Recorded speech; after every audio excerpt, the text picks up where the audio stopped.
All right, Bucks Pacers, first game of the night. We're gonna cover all three of them. Lakers and Minnesota. I actually have notes on the first two, not really, but Bucks Pacers. Um, the Bucks are an interesting team.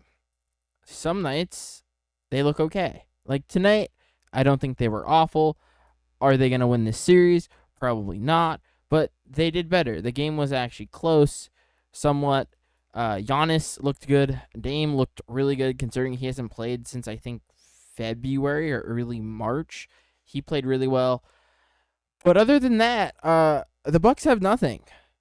Brook Lopez is old. Kyle Kuzma was better tonight. He didn't have 0 points. He actually scored in double figures, but he can't shoot, and teams just dare him to score. And even when they dare him to score, he still misses most of the time. For the Pacers, they are in my mind, I don't know if they're considered a sleeper anymore, but they are probably a sleeper to end up back in the conference finals. I know Cavs fans are going to hate me for that, but they just play a very different style of basketball that's difficult to defend. And I don't know if a Cavs team can defend them for 7 straight games. Now they probably can, but I honestly think the Pacers are a sleeper team to end up back in the conference finals. The Pacers do a great job of defending Giannis, and they pack the paint, and someone stays on Dame. But other than that, that's all they really need to do. Pack the paint, have a guy on Dame. Everyone else, all right, beat us. And no one has been able to beat them so far. I mean, Kuz dropped, I think, 15 tonight, 12 or 15 points tonight. Kuz dropped 12 points. Giannis, 34. Bobby Portis, holy shit. What a game from him. He went 11 from 19 from the field and 6 of 11 from 3. I mean, I think that is the best game you're going to get from any Bucks player other than Giannis and Dame all freaking series. I mean, if they can't win this game, I think the series is over, to be honest. I think they maybe win one. They probably win one in Milwaukee, but other than that, I think Pacers move on. And yeah, I think that's a wrap for the Bucks and Pacers.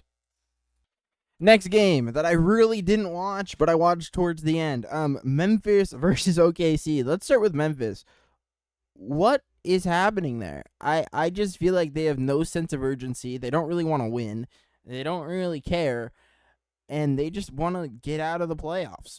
They just don't play with any type of urgency, emotion. OKC looked like the more desperate team tonight that was down 1-0 compared to them, and they just suck. It's honestly embarrassing. It is horribly embarrassing. I mean, if I'm the owner, I'm embarrassed. I'm looking to fire everyone in that organization. Me personally, everyone after that 50-point loss, and then tonight, which wasn't as bad of a loss, but it was still, I think, a 20-plus point loss.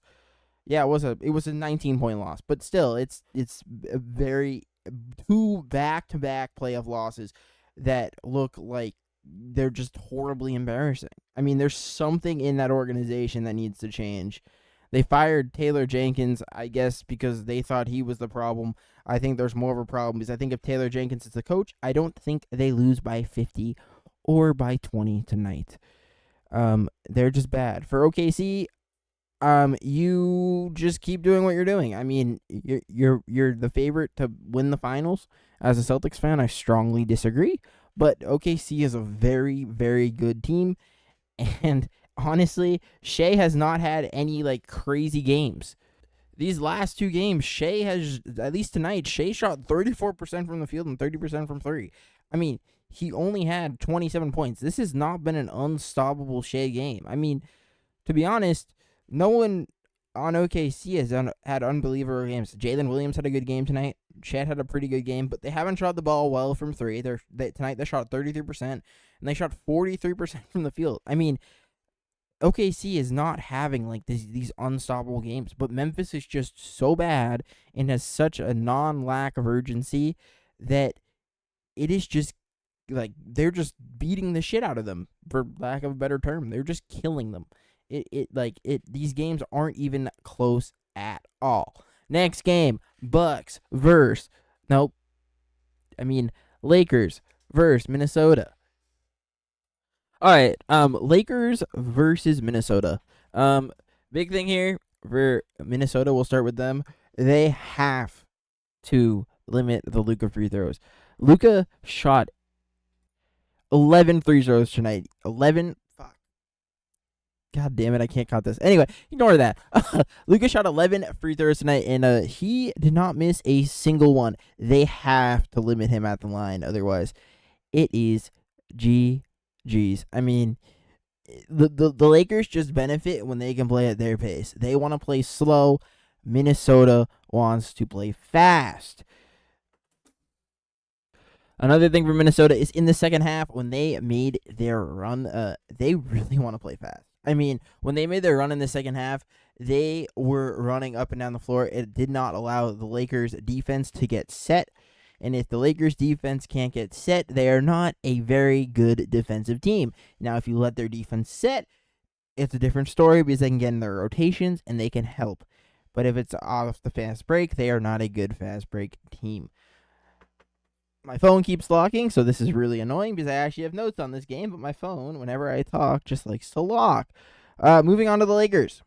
The Lakers' ball movement and body movement was so much better than game one, where I just felt like it was a lot of Luka and LeBron ISO and everyone just standing around watching. Defensively, this is honestly the most active I've seen LeBron all playoffs. I mean, I think towards the end of the game, stole the ball from Ant.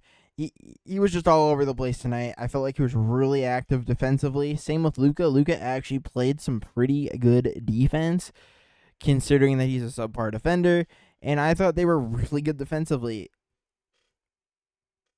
Another thing for them is another thing for the Lakers is can Jackson Hayes stay on the floor? Because tonight he only played 9 minutes. The Lakers went really, really, really small, which is fine against a Minnesota team because they're not really going to punish you when you really want to be able to switch 1 through 5. But Jackson Hayes had 2 very costly mistakes, one of them being a goaltending. I forget what the other one was. I think it was a turnover, if I'm not mistaken. But he only played 9 minutes tonight, and he was still a plus, but he was not the best. He you definitely saw that he is a backup center and not your starting center. I have to admit, the last 7-ish minutes of this game was very beneficial to Minnesota. They actually made it a single-digit game at one point and kind of kept it that way. The Lakers had a hard time closing the game out. It was kind of Looney Tunes basketball, just bodies everywhere, and it was actually severely benefiting Minnesota. The Lakers like to slow down, play at their own pace, and do their own thing. The game honestly would have been closer if Minnesota had not got a delay a game technical. I think it would have been a 6-point game. So compared to it would have been a 7-point game, and they probably would have fouled and and probably would have actually been a closer game, and they probably would have actually had a somewhat chance to tie it up or even win the game if they did not get that one delay a game tech. I'm excited for game 3, which I believe is on Thursday. No, it's probably on Friday. I think it's on Friday. It'll definitely be an interesting one. Yeah, it's on Friday. It'll be an interesting one. They're in Minnesota for that. It'll definitely be interesting.